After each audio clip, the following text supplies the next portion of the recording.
The 100 is the first exercise that is traditionally performed on the mat. As you can see here, the arms are pumping up and down above the mat with the palms facing down. The abdomen stays firm and tight, pressed into the mat without bouncing. We inhale for 5 of the arm pumps and we exhale for 5 of the arm pumps. Now, if we were to come into the 100 from standing, we cross one foot behind and we attempt to lay down all the way with control. One variation where we're curling the head forward using the upper abdominal muscles looking towards the toes is that we could keep the legs together, straight, and on the mat, toes pointed while we do the breathing and the arm pumping. This alleviates any pain and tension from the low back if you haven't developed your deep low abdominal muscles yet to hold the legs off the ground. Once you feel like you are strong enough and your back feels safe enough, then you can take your legs straight up to the ceiling. The higher the legs are towards vertical, the less the load is on the low abdominals, the easier it is for the back. Over time, you're going to develop those deep low abdominal muscles.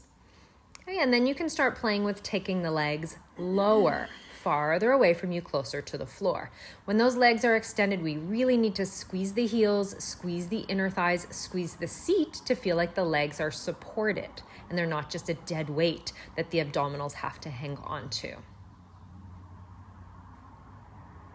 The full version, which may or may not be attained eventually, is the legs long and low, 2 inches above the mat, arms pumping vigorously, quite big, and we would do 10 full breath cycles to make it to 100 pumps of the arms.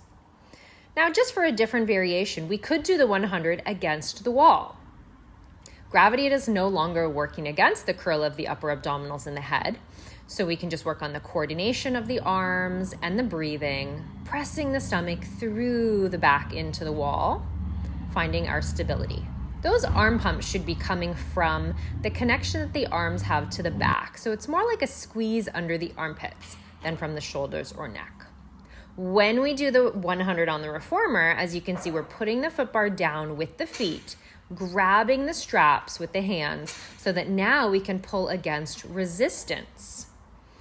One version when you're first learning the 100 on the reformer is to just keep the knees bent.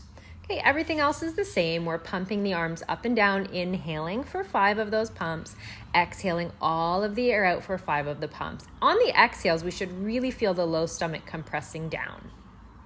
Once you're very comfortable with those bent legs, the next step would be, again, like I said on the mat, to stretch the legs away.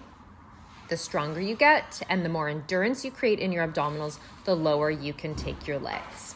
The full version, the same as it is on the mat, once you are ready, if you are ready, is to take those legs long and low. The arms are pumping, we're breathing, the head is curled forward using the abdominal muscles, not the neck muscles. When we're done the 100 on the reformer, we do swing up to the side, trying to keep those legs up in the air while we remove the 2 outer springs so that we can do our next exercise on the reformer. Other places we can do the 100 in the Pilates studio would be on the Cadillac, adding those really heavy arm springs for extra challenge. We could also do it on the Wanda chair, sitting on the very top of the Wanda chair, as you're going to see next. Or we could do it up on top of the ladder barrel or the spine corrector.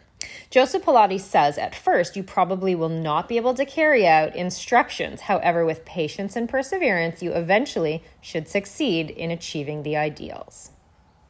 We look forward to helping you grow stronger so that you can witness the evolution of your 100.